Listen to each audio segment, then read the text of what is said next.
In mathematics, the relation is the relationship between two or more sets of values.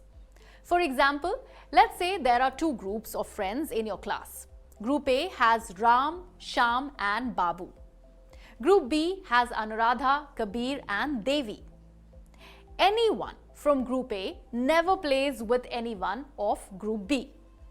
Now, if we make a Group C of students from Group A and B with the condition that they must have played with the other group, Group C has no one and it would be empty and it would be called an empty relation. The group of the whole class, including Group A and Group B, would be called a universal relation. Let's learn more about the types of relations in this session. A relation R from a non-empty set A to a non-empty set B is a subset of the Cartesian product A cross B. It is derived by describing a relationship between the first element and the second element of the ordered pairs in A cross B. That is, if an ordered pair AB is an element of the relation R, then the relation describes the relationship between A and B for every AB in R.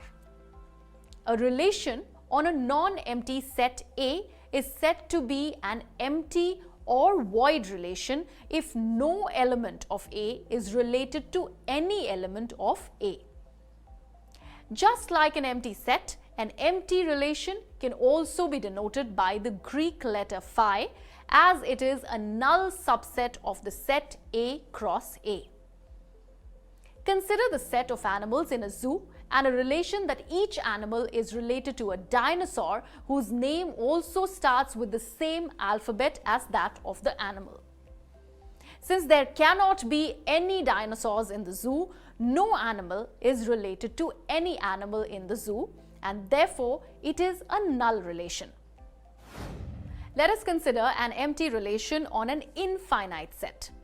Consider A as the set of all positive integers and the relation R on A, as the second element is the additive inverse of the first. Since the additive inverse of a positive integer will always be a negative integer, no element of A is related to any element in A. Thus, R is an empty relation. On the contrary, what is a universal relation? A relation on a non-empty set A is said to be a universal relation if each element of A is related to every element of A. Or precisely, the subset R is equal to the Cartesian product A cross A. Consider the set of kids in a kindergarten of a school and a relation that is defined AB such that the difference between the weights of A and B is less than 50 kilograms. Since the difference between the weights of two kids in a kindergarten cannot be more than or equal to 50 kilograms, by this relation, each kid is related to every kid in the class. Therefore, it is a universal relation. Now, let us again consider a mathematical relation on an infinite set. Consider the set of integers I and a relation R that is defined as the square of the difference of the first and the second element is greater than or equal to 0. Since the square of any number is greater than or equal to 0, the relationship is satisfied for any two integers. Therefore, R is equal to I cross I, and it is a universal relation. Now, what if we consider the relation R dash that is defined as the sum of the first and the second element is greater than or equal to 0? Do all the elements in the set of integers add up to get a sum which is greater than or equal to 0? No.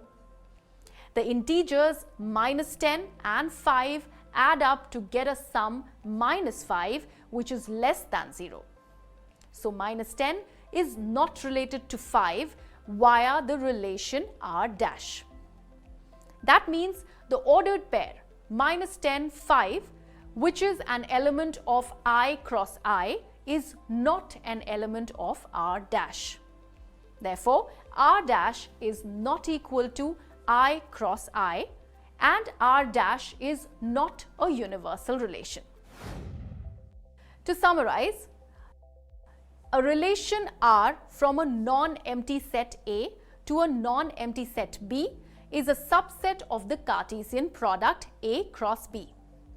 It is derived by describing a relationship between the first element and the second element of the ordered pairs in A cross B. A relation on a non-empty set A is said to be an empty or void relation if no element of A is related to any element of A.